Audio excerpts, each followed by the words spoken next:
تو ایک اور rich European country Finland officially open ہو چکا ہے ویکسینیٹڈ ٹریولرز کے لیے.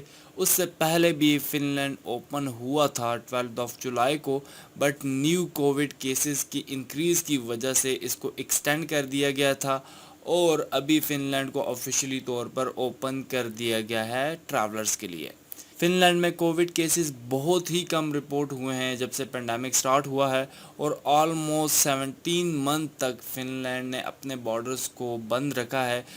صرف وہی لوگ فن لینڈ جا سکتے تھے جن کے پاس کوئی خاص ریزن ہوتی تھی ٹریولنگ کے لیے، اور اس میں بھی 14 ڈیز کا کوارنٹین انکلوڈ ہوتا تھا. بٹ اب ویکسینیٹڈ ٹریولرز کو کوارنٹین پیریڈ بھی گزارنے کی ضرورت نہیں پڑے گی. وہ ٹریولر جس کے پاس ویکسینیشن سرٹیفکیٹ موجود ہے وہ کوارنٹین پیریڈ کو سکپ بھی کر سکتا ہے، اور یہ چیز تو ویسے بھی بیفور ارائیول چیک کی جاتی ہے. بات کریں اگر ریکوائرمنٹس کی تو فن لینڈ کے لیے جو پہلی ریکوائرمنٹس ہے وہ تو ویکسینیشن سرٹیفکیٹ ہو گئی، جبکہ دوسری ریکوائرمنٹ یہ ہے کہ آپ نے WHO اپروو ویکسین ہی لگوانی ہے. WHO اپروو ویکسینز میں Moderna, Pfizer, AstraZeneca, Johnson and Johnson, CoronaVac اور سائنوفارم شامل ہے.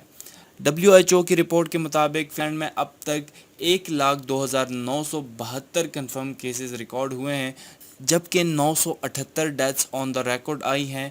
فن لینڈ کی اچھی پالیسیز کی وجہ سے ہی فن لینڈ نے کووڈ کی سچویشن کو کمپلیٹلی انڈر کنٹرول رکھا ہے، بٹ رائٹ ناؤ کیسز آئے دن بڑھتے جا رہے ہیں، لیکن یہ دوسرے ویسٹرن کنٹریز کے مقابلے میں نیگلیجیبل ہے. فن لینڈ میں اب تک 75% لوگوں کو کووڈ ویکسین کی پہلی ڈوز لگ چکی ہے، جبکہ 30% افراد فلی ویکسینیٹڈ ہو گئے ہیں. بات کریں گے ریسٹرکشنز کی تو فن لینڈ میں اتنی خاص ریسٹرکشنز نہیں ہیں. جسٹ آپ نے پبلک پلیسز پر ماسک لگانا ہے اور سوشل ڈسٹنسنگ کا خیال رکھنا ہے، جبکہ سارے shopping malls, restaurants, bars, shops معمول کے مطابق کھلی رہیں گی. تو یہ تھی important update about Finland. مزید اس طرح کی ویڈیوز کے لیے جڑے رہیے ہمارے چینل کے ساتھ. ویڈیو کو لائک کریں، چینل کو کریں سبسکرائب اور نوٹیفیکیشن بیل کو بھی آن کر دے. اس سے ہوگا یہ کہ نیکسٹ ٹائم ہم جو بھی ویڈیو اپلوڈ کریں گے اس کا نوٹیفیکیشن آپ تک بر وقت پہنچ جائے گا. تو ملتے ہیں نیکسٹ ویڈیو میں، تب تک کے لیے گڈ بائے.